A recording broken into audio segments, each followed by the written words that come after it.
Hey everyone, welcome to Encore, and today I'm just going to go over a few details on picking the right eyeshadow brushes for you.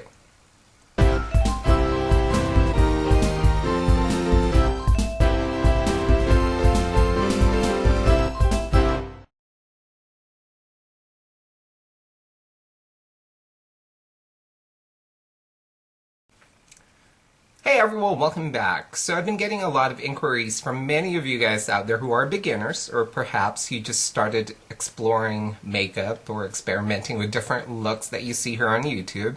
And many of us here who have channels that demonstrates on how to do a certain look, we all have different techniques of applying makeup and different tools that we use. And then you're going to watch, say, a video and you're like, do I really need that brush? But that brush really looks great, or it does what I wanted it to do. But the next time you go to, say, a Mac store, you look at the brushes and you're like, oh my god, this is so confusing, which one is which and what is for what. And I already have a video on Mac brushes that might help you. It's actually in two parts. One covers face brushes and the other one basically covers eyeshadow brushes or eye brushes. But in this video, I'm just going to focus on the eyeshadow brushes because I think a lot of you guys are inquiring more about those than anything else. And there are different types of brushes that hopefully I can basically point out the features and maybe give you guys a little bit more of an idea on what it's going to do and what you can use them for. And it's definitely ideal for this coming holiday season because brushes is probably going to be in your wish list. And it's a great time of the year to ask your parents or your friends or whomever, to get the brushes. And they're quite expensive. They're not cheap, especially Mac brushes. So therefore, it's more ideal to ask for them as a Christmas gift or a holiday present. So in this video, we're just going to focus on the eyeshadow brushes, and hopefully it helps you guys this holiday season.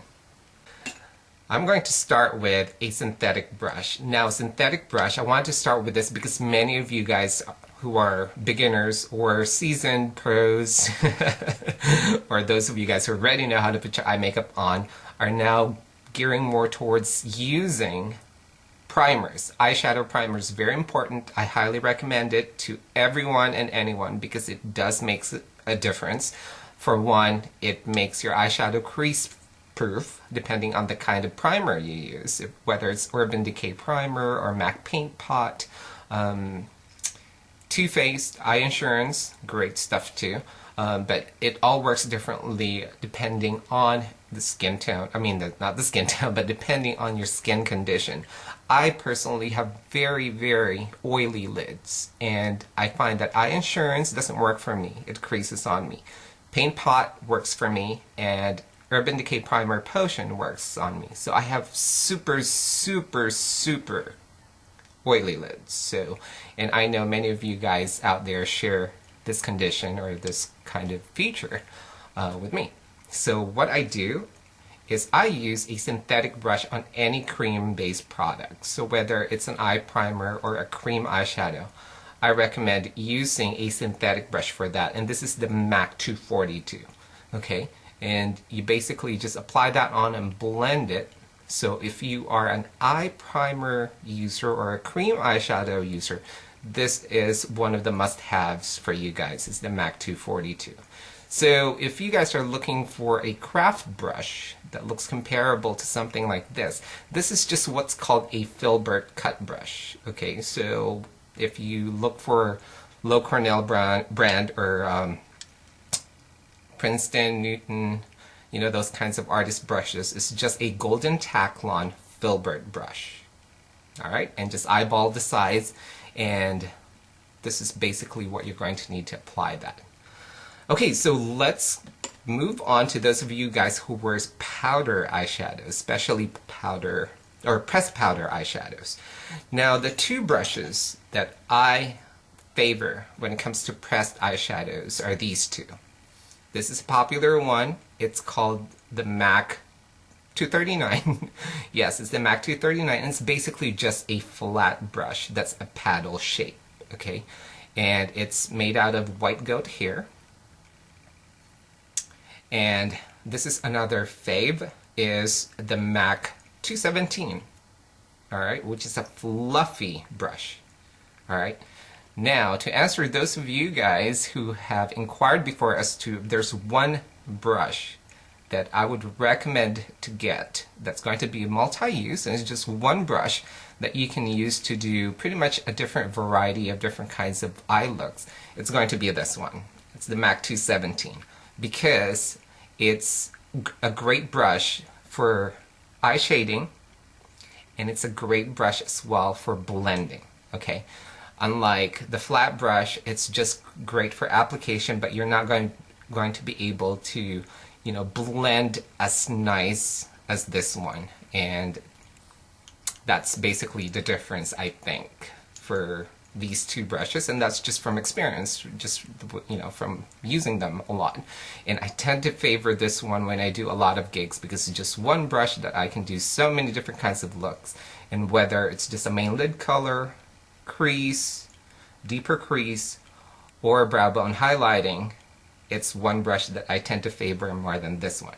Now, if you guys are loose powder or pigment user, now this is going to be more ideal, because the key to applying loose powder like mineral eyeshadows or pigments like MAC pigments or NYX or anything like that is packing it on first.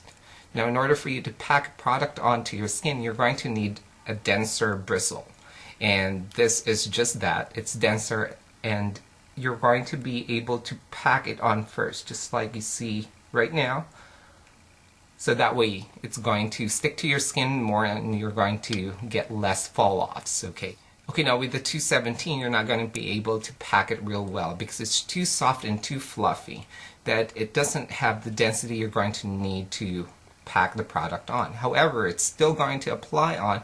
You're just going to get a lot more fall-offs. So for loose powder eyeshadow wearers, this is going to be your brush for that, to pack it on, and then just smooth and blend and spread as needed.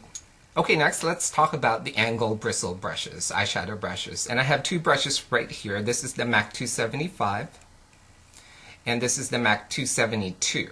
Alright, they're just angled cut, and they're fluffy. Now, these are great for defining your crease line, because the angle kind of sit in the contour of your brow bone and your crease. So this is definitely ideal for that.